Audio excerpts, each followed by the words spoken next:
말씀은 이미 여러분에게 소개한 것처럼 오늘 마더스데이지만 우리 부모에게 공경해야 되는 내용도 필요하고 또 우리 자녀들이 복을 받는 것도 필요하고, 그러나 무엇보다도 중요한 것은 가정입니다. 가정. 하나님 우리에게 가정을 주셨어요. 그 가정이 최근 들어 붕괴되고 있고 해체라는 위기 가운데 있다라는 것을 우리가 좀 알았으면 좋겠습니다.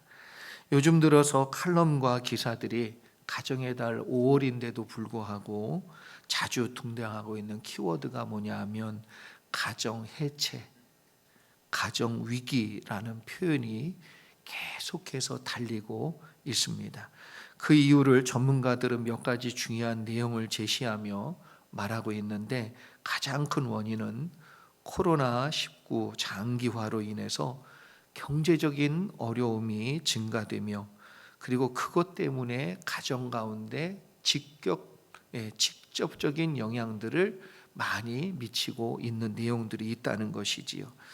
여러분, 그래서 10년 동안 우리 사회에 변화가 많이 일어났다는 것을 또한 이야기합니다. 사회 구조적인 변화 중에 가장 큰 것은 뭐냐면 이혼율이 가장 높은, 그래서 OECD 국가 중에 한국이 이혼율 1위라고 그래요.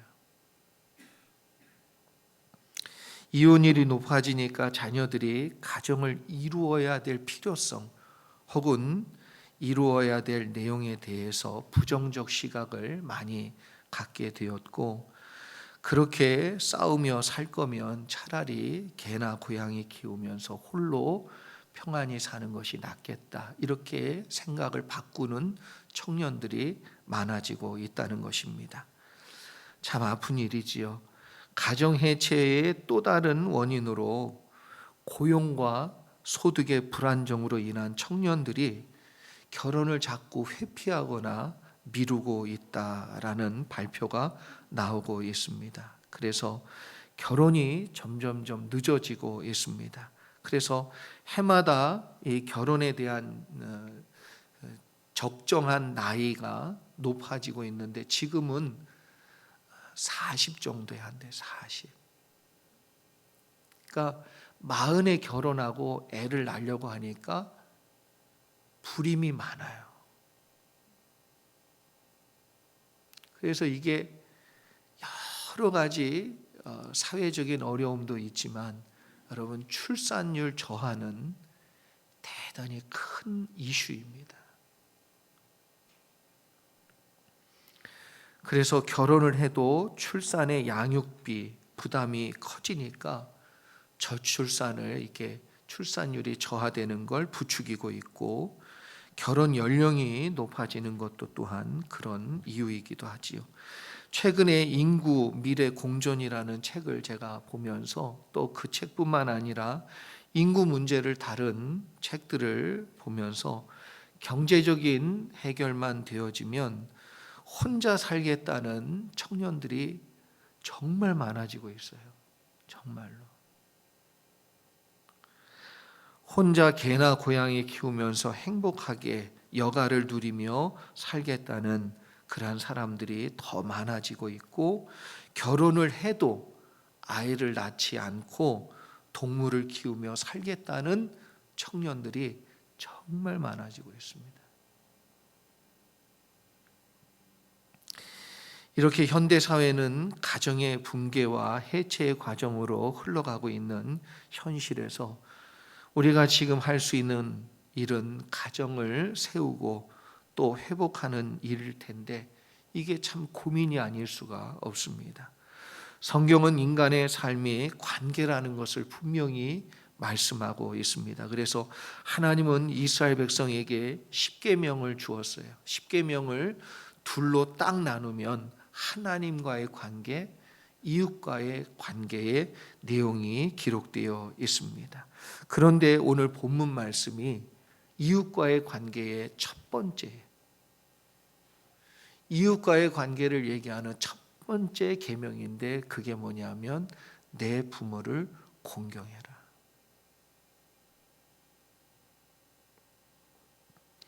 왜냐하면 이 말씀 안에는 가정 붕괴의 여러 원인의 해결의 내용들이 담겨져 있기 때문에 제가 이 말씀을 오늘 여러분과 나누면서 우리가 가정에 대한 진지한 고민을 좀 해봤으면 좋겠습니다.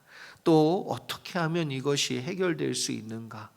사실 다양한 문제이기 때문에 해결해 갈 수 있는 길은 단순하게 하나로만 얘기할 수 없어요. 그러나 성경이 우리에게 주시는 가장 본질적인 내용, 가장 본질적인 이야기, 이 말씀부터 우리가 시작해 본다면 조금이나마 희망이 있지 않을까, 그런 마음에서 여러분과 나누기를 원합니다. 먼저 부모님을 공경하는 것을 인간의 도리로 생각하는 것을 여러분 뛰어넘으셔야 됩니다.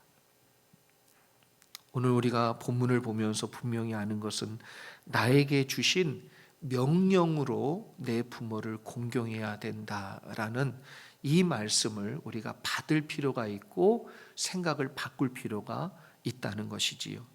너는 너의 하나님 여호와의 명한 대로 내 부모를 공경하라. 인간의 도리는 여러분 상황과 환경에 따라 사실 변화될 수 있지요. 예를 들어 부모를 모실 수 없는 상황이 되면 인간의 도리도 그 상황에 따라서 바뀔 수밖에 없는 것이 당연합니다. 그러나 여러분 하나님의 명령이라고 생각하면 우리의 결정은 달라져야 돼요. 여러분 하나님의 명령은 상황에 따라 달라지는 것이 아닙니다. 시대에 따라 달라지는 게 아니고 환경에 따라 달라지는 게 아니고 어떤 상황에서도 해야 되는 내용이에요. 그렇게 인식이 바뀌어지지 않으면 가정의 회복과 가정을 지키는 일은 거저되지 않습니다.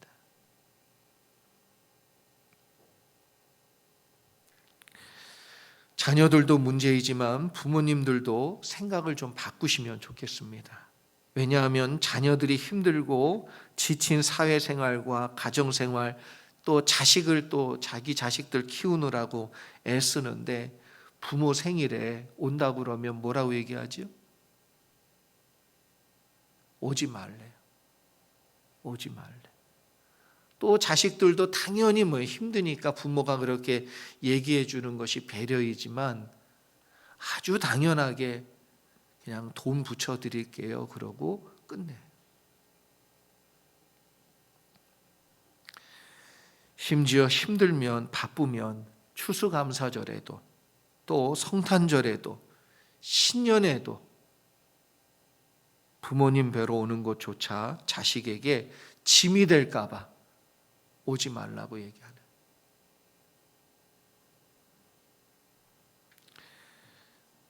그러나 그것은 여러분 하나는 그래서 첫 번째 자녀에게 짐을 안 지워주는 건 너무 잘하는 일이지만 두 번째 부모를 공경하는 마음은 점점점 사라진다는.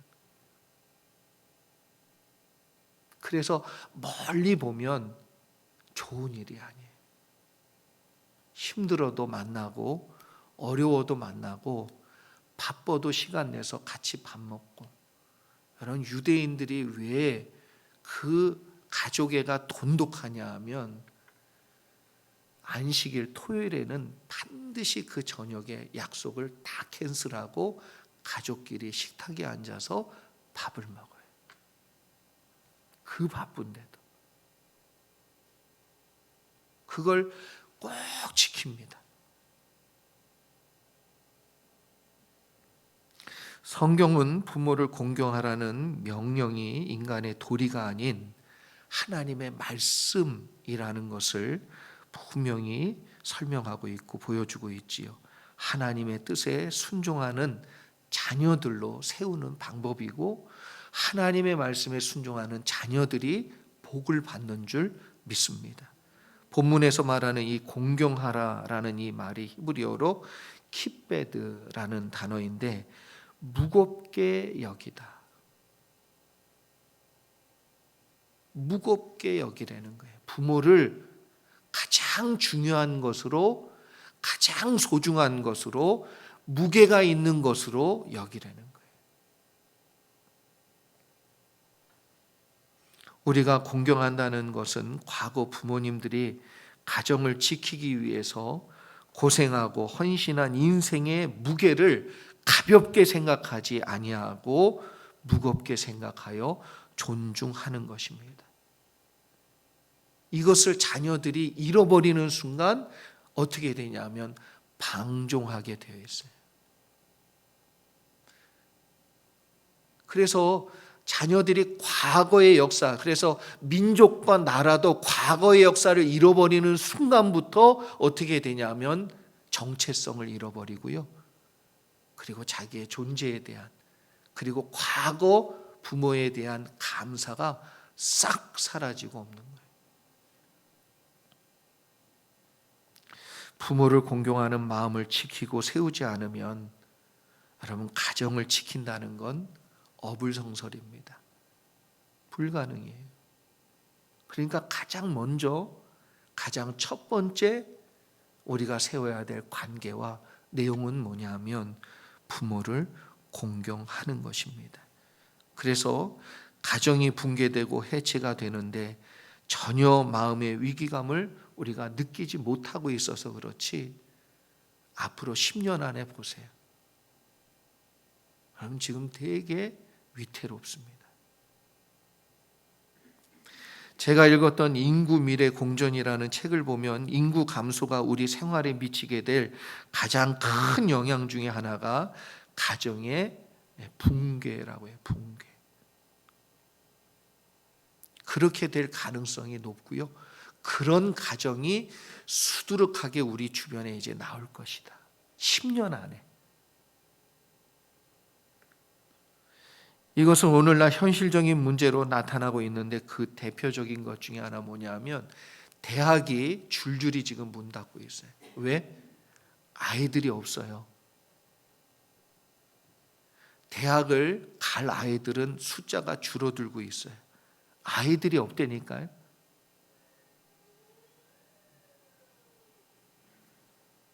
그래서 여러분, 대학이요 지금 계속 문을 닫고 있어요. 지금 이민자들이 안 와요. 왜 그렇지요? 아이들이 없어요. 조기 유학 보낼 아이가 없다니까요.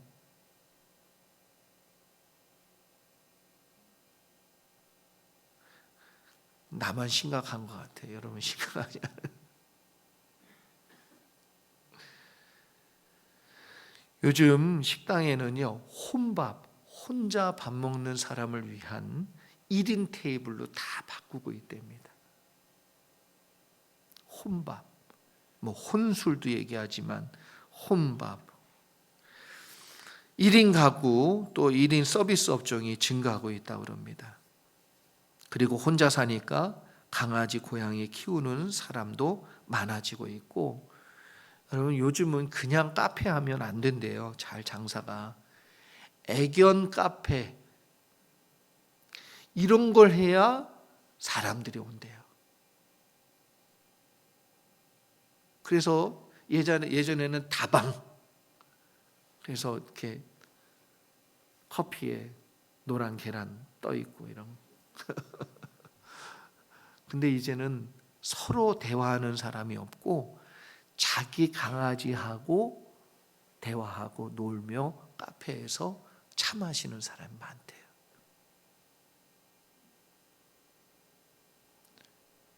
이거 지금 남의 나라 얘기가 아니고 우리 주변 얘기예요.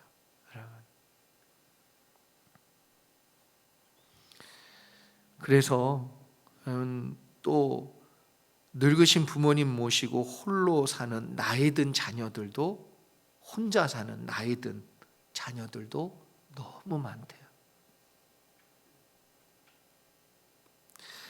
자식들이 제때 시집장가 가주면 큰 효도했습니다. 감사하셔야 돼요.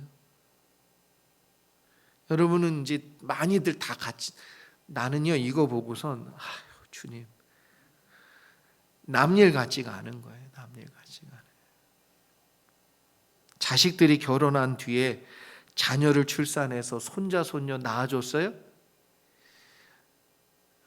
큰 효도한 거예요. 큰 효도.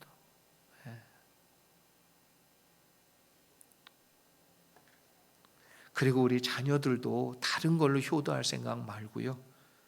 시집장가 잘 가지고 손자 손녀 낳아서 가정을 이루는 것으로 효도해야 되는, 그게 그냥 단순히 인간의 도리, 부모에게 효를 하는 도리가 아닌 하나님의 명령처럼 받고 이제는 해야 될 그런 시대가 우리 가운데 와 있어요.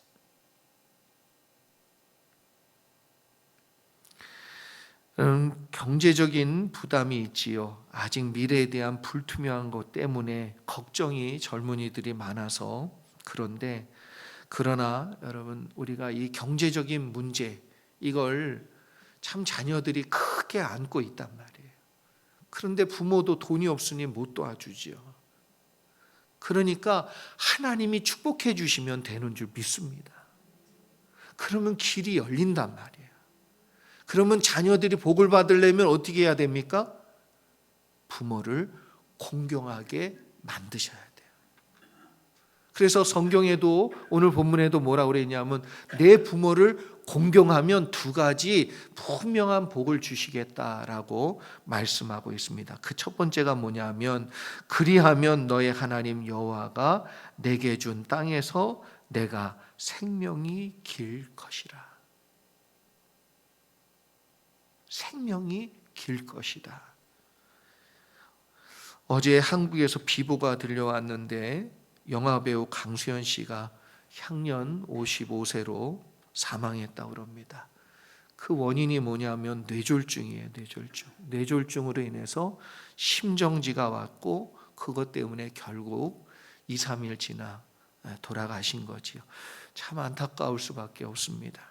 아직도 많은 것들을 해야 될 나이고, 또 뭐 최근에 영화를 찍어서 재기하려고 노력했다고 그러는데, 또 홀로 살았는데 또 재산은 많으시더라고요. 그러나 이 모든 것들을 생각해 보면 사망으로 다 끝나버렸어요. 죽으니까 다 끝나버립니다. 결국 이 땅에 내가 얼마나 많은 것을 가지고 있고, 또 세워놓고 명예가 있고 지위가 있고 다 좋단 말이에요. 그런데 문제는 뭐냐 하면 사망 이후에 그건 내 것이 아니라는 거예요.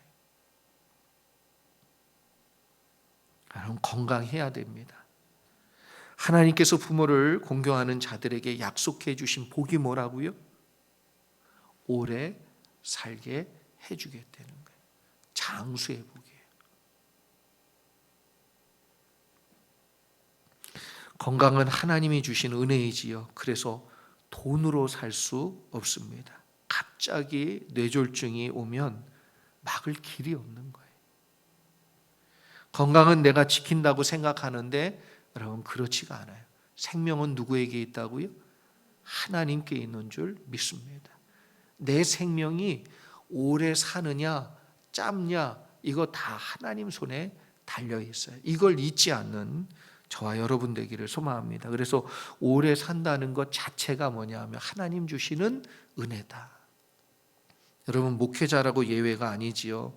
제가 미국에 오기 전에, 유학을 오기 전에 한국에서 이제 목회 잘하시는 목사님들, 그 교회 15곳을 이렇게 뽑아가지고 저희 아내하고 저희 가족이 1년 동안 돌아다니면서 탐방을 했어요. 경기도 일대, 서울 15곳을, 인천까지. 근데 그 중에 참 좋은 교회가 하나 있었는데, 그 교회가 뭐냐면 은혜의 교회라는 교회였어요. 제자훈련으로 잘 세워진 교회. 인천에 참 새로운 영향력을 미치는 좋은 교회였습니다. 근데 그 교회 담임 목사님이, 박정식 목사님이 집이 완전히 망해서 4학년, 초등학교 4학년까지 공부하고 공부를 못했어요. 그런데 검정고시로, 독학으로, 그리고 목회하고 나서 어떤 장로님이 원소를 주시더래요. 그러면서 목사님, 내가 이게 읽다 보니까 잘 모르겠는데 목사님이 한번 보시고 내일 아침에 나한테 얘기해달래. 이만한 원서를 줬는데 밤새 그걸 그냥 영어 단어 찾아가면서 밤새 했더니 3분법, 뭐 2분법, 그래서 0이냐 0육으로 돼 있냐 영혼육으로 돼 있냐, 이 세 가지를 이게 얘기하는 내용이에요. 그 다 설명을 했더니 그 장로님 또 하시는 말씀이 난 다 알고 있어요 그러더래요. 근데 왜 그러시는 거예요 성도들은? 이상해 마음이. 그러면서 이러시더래요. 목사님 공부 좀 하세요 그러시더래요. 공부 좀 하세요. 그래서 그 이후로 목사님이요 열심히 공부해서 그래서 신학교 나왔어요. 신학대학교가 아니고 신학교. 그래서 그때부터 대학에 들어가고 대학원을 들어가고 박사과정까지 목회를 하면서 15년 동안. 근데 그분이 몸에 병이 있으세요.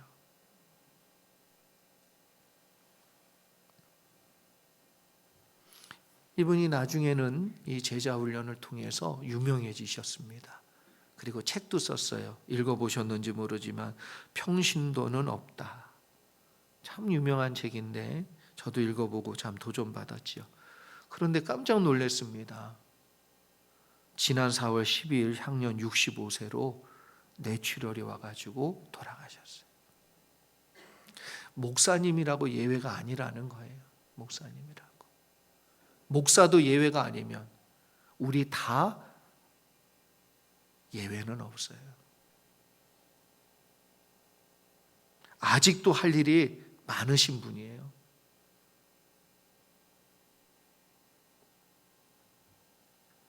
그러나 생명은 하나님 손에 있더라고요. 목회의 성공도 하나님이 부르시는 그 순간 딱 놓는 거예요. 인생의 성공도 하나님 부르시는 순간 딱 놓는 거예요. 생명은 하나님 손에 있습니다. 그래서 생명을 주신 하나님이 저와 여러분에게 건강의 복을 주시듯 우리 자녀들에게도 그러한 복이 있을 때, 아멘. 늦둥이라도 낳아야지 뭐 어떻게. 늦어도 낳아야 되잖아요. 출산율이 지금 엄청나게 줄어들었어요.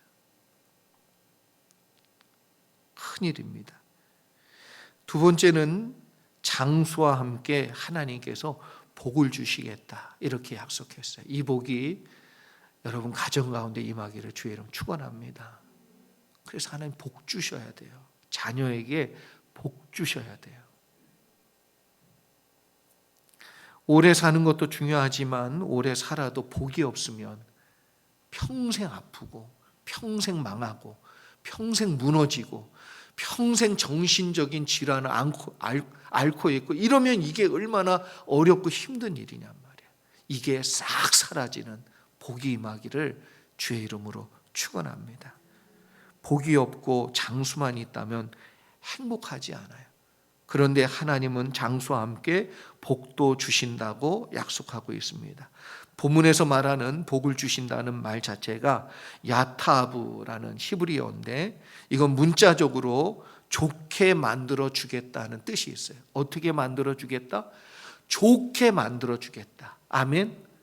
여러분 그런 복이 꼭 임하시기를 바랍니다. 원래 내 운명대로 우리 가문에 내려오는 기질대로 얘기하면 암이 있어야 되고 병든 자가 나와야 되고 그러는데 하나님이 복을 주시면 어떻게 바꾸시냐 하면 그렇게 가지 아니하고 좋게 만들어 주겠다는 거예요. 가문이 이제는 대가 끊겨져야 되는데 하나님께서 그걸 바꿔 주셔서 어떻게 만들어 주시겠냐면 좋게 만들어 주시겠다는 거예요. 이런 복이 꼭 임하고 누리는 가정 되기를 축원합니다. 하나님께서 부모를 공경하는 사람들에게 약속해 주신 복이에요.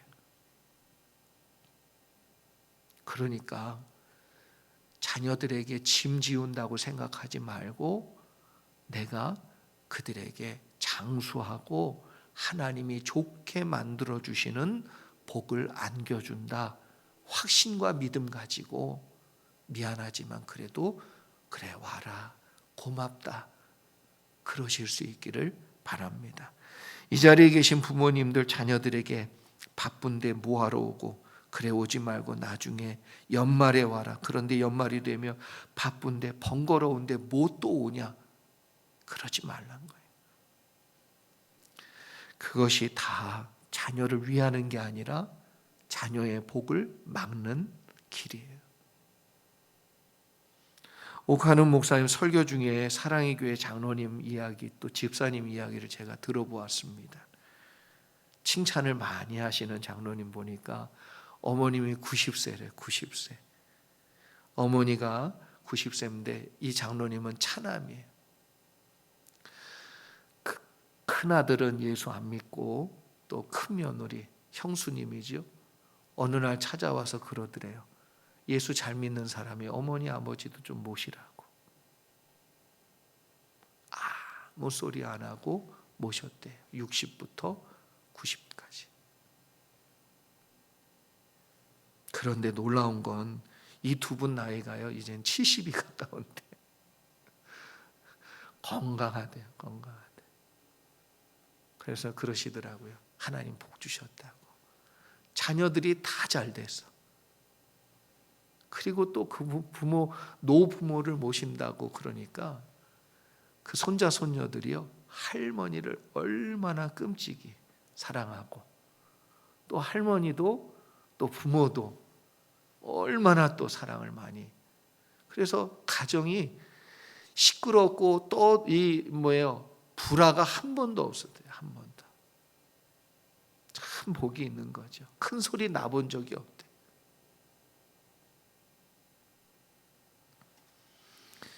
그리고 어떤 집사님은 90세 어머니를 모시는데 그 집사님이 참 어렵게 힘들게 어머니가 아마 불편하신 것 같아요. 시어머니인데 며느리가 어머니를 모시니까 힘들지 않냐고 주변에서 얘기할 때마다 그분이 항상 얘기하는 게 어머니 때문에 우리 복 받고 있어요. 어머니 때문에 우리 복 받고 있다고. 근데 옥하는 목사님이 그 얘기를 하시는 거예요. 진짜 그렇더라. 내가 목회해 보니까 진짜 그렇더라. 여러분 저도 봐요. 진짜 그렇습니다. 뭐 멀리 갈 필요도 없어. 나 우리 최윤덕 장로님 일부 안 나오셨으니까 할래 그냥. 어머니 얼마나 잘 모시냔 말이에요. 조 장로님도 어머니가 아틀란타에 계신데 거의 90이 가까우시잖아요. 근데 꼭 1년에 한 번 가서 뵌단 말이에요. 자주 전화드리고. 여러분 하나님이 꼭 이런 복을 자녀들에게 주십니다. 하나님 앞에 서는 자들이 끊어지지 않는, 대가 끊어지지 않을 뿐만 아니라 하나님 앞에 서는 자들이 끊어지지 않는 가문, 집안이 되실 수 있기를 주의 이름으로 축복합니다. 여러분 부모를 공경하시기 바랍니다. 그분들의 인생을 가볍게 생각하지 마시고 그분들이 베풀어 주신 은혜를 되새기며 섭섭한 것도 있겠지요. 그런데 오늘 찾아가 보시고 오늘 자녀들에게 전화도 해보시고 너 본 지 오래다. 얼굴 보고 싶다. 하세요. 약간 뻔뻔해도 돼. 하세요. 그게 복받는 내용이에요. 말씀을 맺습니다. 서두에 말씀드린 인구 미래 공존이란 책을 서울대학교 보건대학원 교수이신 조용태 교수님이 쓰셨는데 이분은 이 책을 쓰면서 가정의 붕괴라는 이 주제가 너무 위태하다. 그래서 빨리 이걸 대비해야 된다라는 말로 썼습니다. 인구학을 연구한 사람으로서 그분의 견해는 앞으로 10년 안에 인구 감소의 현상은 우리의 현실의 문제 가운데 큰 충격과 사회 변화를 반드시 일으킬 거라는 거예요. 저 이거 생각하다가 제가 인터넷을 찾아보고 깜짝 놀란 건 정말 교회 안에 유치부 주일학교가 없어졌어요. 그런데 강아지, 고양이 돌보는 방이 생겼어요.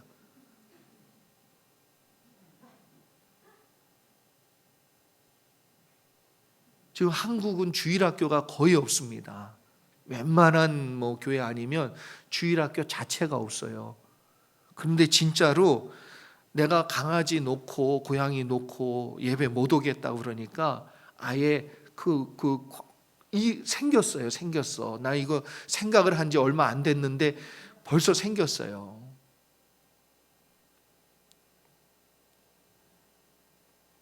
결혼과 출산율이 떨어지면서 반려동물이잖아요. 평생 같이 하는 가족이잖아요. 나 아기 낳는데 어떤 엄마가 강아지 보고 네 동생 이렇게 얘기하고 형 이렇게 얘기하길래 나는 정말 강아지 좋아하는 사람인데요. 족보가 이상해지니까 마음이 너무 아팠어요.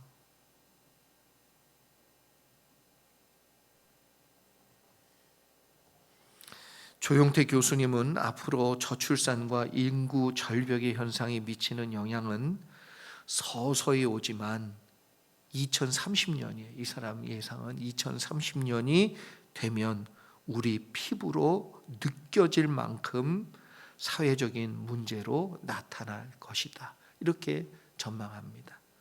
그렇다면 우리가 할 수 있는 일은 무엇입니까?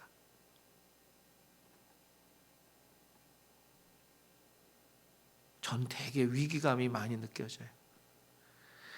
자녀들에게 결혼하라고 해야 합니까? 가정을 회복하려면 그 해답은 과연 무엇입니까? 여러분, 전 잘 모르겠지만 하나님 말씀대로 가정의 회복의 첫 번째는 내 부모를 공경하라. 이 본질이 해답이 아닐까? 그런 마음이 들었습니다. 하나님의 말씀대로 내 부모를 공경해야 합니다. 그러면 하나님이 땅에서 잘되고 장수하게 하며 복을 주십니다. 경제적인 걱정과 그리고 두려움에 묶여서 자꾸 가정이 붕괴되는 그 현상으로 끌려가는 우리 청년들, 자녀들이 회복하고 용기를 내고 믿음을 가질 수 있을 것이라고 생각합니다. 5월 가정의 달을 맞이하여 가정을 회복하고 가정의 미래를 위해 함께 기도하는 그런 달이 되었으면 좋겠습니다. 말씀을 통해 여러분 오늘 하루 진지하게 생각해 보세요. 그리고 이 말씀을 여러분의 마음에 두시며 자녀들이 복받게 하기 위해 아멘 부모를 공경하라는 이 이유를 다시 한번 깊이 새기고 그리고 늘 주님 안에서 형통하는 가정들 모두 되시기를 주의 이름으로 축원합니다. 기도하겠습니다.